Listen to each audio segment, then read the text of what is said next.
বন্ধুরা কেমন আছেন সবাই। ডেইলি ব্লগ উইথ কৌশিকী থেকে আরেকটা একদম সিম্পল ভিডিও নিয়ে চলে এসেছি আপনাদের সামনে।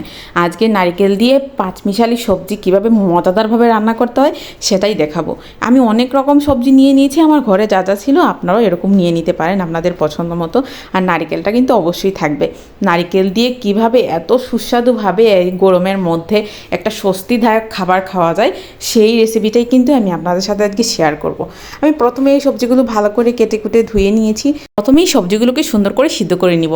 সেজন্য পাতিলের মধ্যে সবজিগুলো দিয়ে একটু লবণ এবং একটু হলুদ দিয়ে ভালো করে মিক্স করে দিব। সবজি থেকে যেহেতু নিজে থেকেই কিছু জল বের হবে, সেজন্য কিছুক্ষণ এটাকে এভাবেই সুন্দর করে রান্না করব ঢেকে।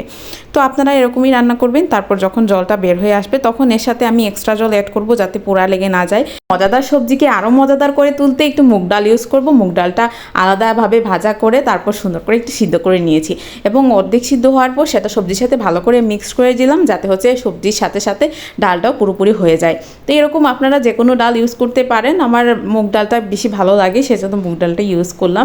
আপনারা চাইলে ডালটা অ্যাভয়েডও করতে পারেন, তবে আমার মনে হয় ডালটা দিয়ে টেস্টটা বেশি হবে। এরপর বেশ খানিকক্ষণ এটাকে অল্প আঁচে সিদ্ধ হতে দিব এবং এরপরে ফোড়নের জন্য রেডি করে ফেলবো। যখন দেখবো সবজিগুলো মোটামুটি সিদ্ধ হয়ে গিয়েছে তখন আমরা ফোড়নের জন্য কড়াই বসিয়ে দিলাম। ফোড়নের জন্য কড়াইয়ের মধ্যে সরিষার তেল দিয়ে তার মধ্যে একটা শুকনো লঙ্কা, গোটা জিরে, একটা তেজপাতা, তারপর হচ্ছে একটু পাঁচফোড়ন দিয়ে একটু আদা কুচি দিয়ে ভালো করে নেড়েচেড়ে তার মধ্যে দিয়ে দিলাম কুচিয়ে রাখা নারিকেল।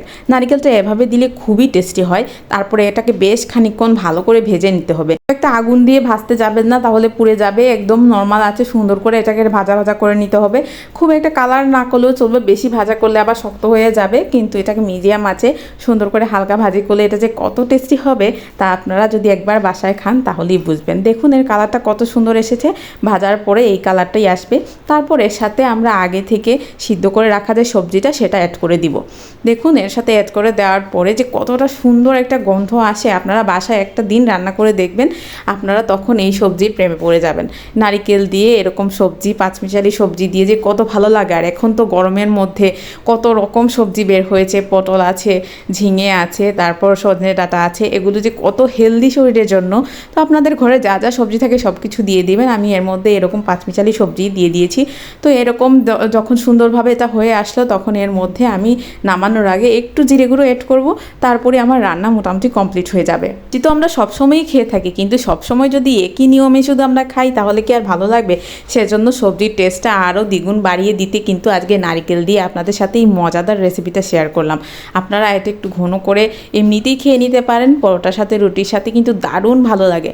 যখন কামড়ে কামড়ে একটু একটু করে নারকেল পড়ে সবজির সাথে তখন যে কী অসাধারণ লাগে। আপনারা একদিন বাসায় রান্না করে দেখবেন, আপনারা পুরা এটার ফ্যান হয়ে যাবেন। তো এরকম সুন্দর করে কুচিয়ে নারকেলটা দিবেন, তারপর দেখবেন যে কতটা সুন্দর হয়। তো খুব একটা ঝোল না রাখলেও চলবে, বেশি ঝোল দিলে আবার ভালো লাগবে না। তো আমারটা হয়ে গিয়েছে, আমি জিরের গুঁড়ো নামানোর আগে দিয়ে দিয়েছি। তারপর কয়েকটা কাঁচা লঙ্কা অ্যাড করে দিয়েছিলাম, আপনারা এটা স্কিপ করতে পারেন। তারপর দেখুন আমি এটা নামিয়ে নিয়েছি, কতটা সুন্দর এবং কতটা উপাদেয় হয়েছে। এই গরমের মধ্যে এরকম যদি আপনারা খুবই কম তেল মশলা দিয়ে এরকম সবজি খান শরীরের জন্য কিন্তু খুবই ভালো। এই রেসিপিটা পুরো নিরামিষভাবেই রান্না করেছি। নিরামিষের দিনে আপনারা এরকমই সুন্দর করে রান্না করতে পারেন। বন্ধুরা আমার এই ভিডিওটা যদি ভালো লেগে থাকে অবশ্যই কিন্তু লাইক কমেন্ট করবেন আর আমার পেজটা ফলো দিতে ভুলবেন না। ভালো থাকেন সবাই।